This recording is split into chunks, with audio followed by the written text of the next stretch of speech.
What if France wins the World Cup in 2026? And yet, somehow, that victory says more about one man than an entire team.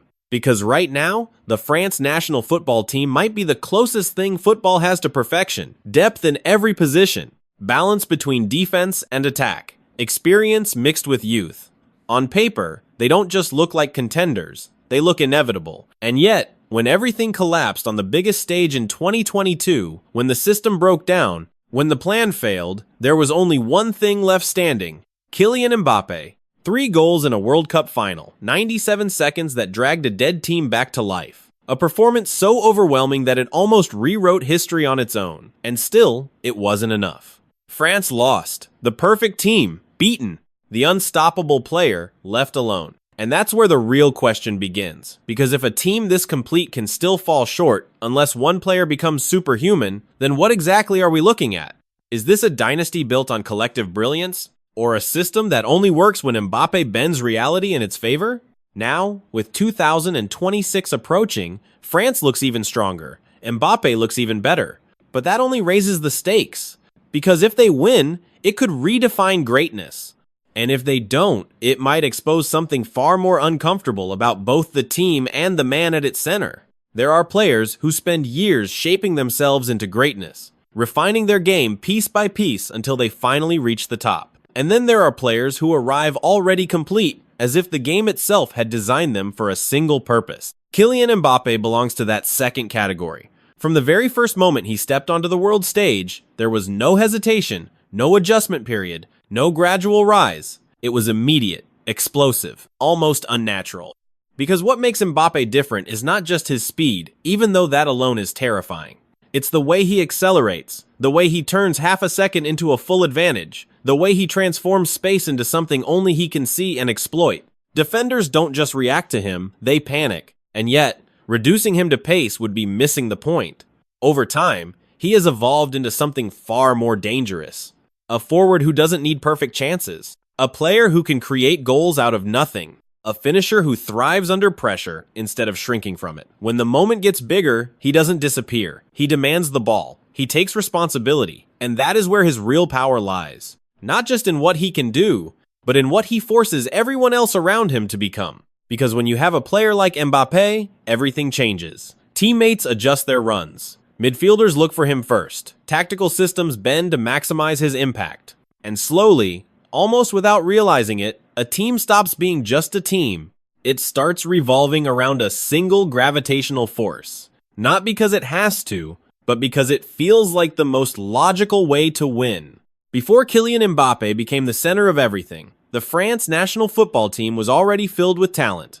On paper, they had everything a top international side could want. Physicality, technique, depth in every position. But there was always something missing, something difficult to define. They reached the final of Euro 2016 on home soil and still fell short, losing to Portugal in a game that exposed a deeper issue. This was a team that could control matches, but not always decide them. A team that looked strong, but not inevitable. At the heart of it all was Didier Deschamps, a coach who valued structure above everything else. His philosophy was simple: stay compact, defend as a unit, wait for the right moment to strike. It wasn't the most exciting style of football, but it was effective. The problem was, it required something very specific to truly work. It needed a player who could turn defense into attack in a single movement. Someone who could punish teams instantly the moment space appeared. And that's where everything began to shift. Because when Mbappé entered the picture, France didn't just gain a talented youngster. They found the missing piece that made their entire system come alive. Suddenly, sitting deep wasn't passive anymore. It became a trap. Absorbing pressure wasn't a weakness. It was a setup. Every time France regained possession, there was a clear outlet, a direct path forward, a threat that defenders simply could not match. What had once been a cautious team started to feel dangerous in a completely different way. But at this stage, it still wasn't about dependence. Mbappé was a weapon, not the system itself. France remained a collective, a structure built on discipline and balance. The real transformation, the moment when everything would be redefined, was still waiting just ahead. The moment that transformation arrived, it didn't happen gradually. It exploded into existence. At the 2018 World Cup, France's national football team finally had the perfect stage for everything they had been building. And for Kylian Mbappé, it was the moment the world stopped asking questions and started paying attention. The early games didn't fully reveal it. France looked controlled, efficient, but not spectacular. Mbappé was involved, dangerous in flashes, but still just one piece of a larger system. And then came Argentina. It started with a single run, a burst of acceleration from deep inside his own half that instantly changed the rhythm of the game. Within seconds, he had turned defense into chaos, sprinting past experienced defenders who looked completely unprepared for what they were facing. They had no choice but to bring him down. A penalty won, but more importantly, a message sent. This was not normal speed. This was something else entirely, and he didn't stop there. He kept attacking, kept pushing, kept forcing mistakes until the game broke open. 2 goals, decisive actions, total control over moments that usually define careers. From that point on, everything made sense. The system that Didier Deschamps had built suddenly looked perfect, not because it changed, but because it finally had the ideal player to unlock it. France could sit deep, absorb pressure, and then release Mbappé into open space where he was unstoppable. It was simple, almost brutally so, and yet no one could stop it. By the time the final arrived, the pattern was clear. France didn't need to dominate possession, they only needed moments. And in those moments, Mbappé was inevitable. A goal in the final against Croatia sealed it. Not just a victory, but a statement. France were world champions, a complete team that had found its ultimate weapon. And Mbappé, still just a teenager, had gone from promising talent to global phenomenon in a matter of weeks. But hidden beneath that success was a subtle shift. Because when one player becomes that decisive, that irreplaceable in key moments, the balance of a team begins to change. Quietly at first, almost invisibly, until one day, it isn't quiet anymore. On the surface, everything about the France national football team after 2018 looked flawless. They were no longer just a team with potential. They were champions, proven, respected, feared. Every line of the squad was filled with quality, from defense to midfield to attack. And more importantly, they had experience now. They knew what it took to win. With Didier Deschamps still in charge, the structure remained intact. Discipline, compactness, control. It was a system that didn't rely on chaos. It thrived on balance. But that's where the first crack began to appear. Because even in a team this complete, one detail stood out more and more with each passing game. When France needed something extra, when the structure alone wasn't enough, the solution almost always pointed in the same direction. Kylian Mbappé, not just as an option, but as the answer. Attacks began to tilt toward him. Transitions were built with him in mind. Opponents adjusted entire defensive plans just to contain him. At first, this wasn't a problem. In fact, it made France even more dangerous. Because having the best player on the pitch also being the focal point of your system is, in many ways, the logical choice. But over time, something subtle changed. The more the team leaned into Mbappe's strengths, the more those strengths became essential rather than optional. The system didn't just maximize him anymore, it started depending on him. And that's the paradox. France looked deeper, stronger, more complete than ever. But at the same time, they were becoming easier to define. Stop Mbappé, and you disrupt the rhythm, limit his space, and you slow the entire attack. It didn't mean France were weak. Far from it. It just meant that their perfection had a center of gravity, a single point where everything connected. So the question quietly evolved. France were still one of the best teams in the world, but were they dominant because of their system, or because of the player at the heart of it?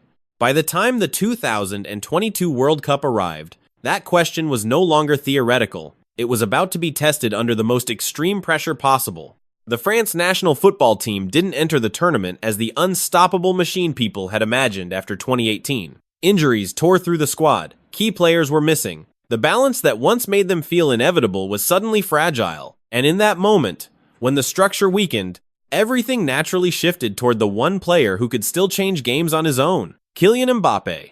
From the very first matches, it was clear. This was no longer a team where Mbappé was just the final piece. He was the driving force. The difference between control and chaos. Between winning and falling apart. He scored. He created. He carried. Every time France needed a breakthrough, the responsibility found him. And unlike most players, he didn't resist it. He embraced it.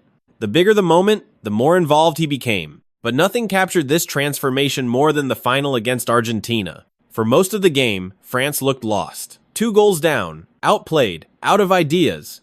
The system that once defined them had completely disappeared. And for long stretches, even Mbappe was quiet, almost invisible. It felt like the end, like the story had already been written. Then, in just over a minute, everything changed. A penalty, calmly taken. A volley, struck with precision and audacity. 2 actions that dragged France back from the edge. Suddenly, it wasn't a team fighting anymore.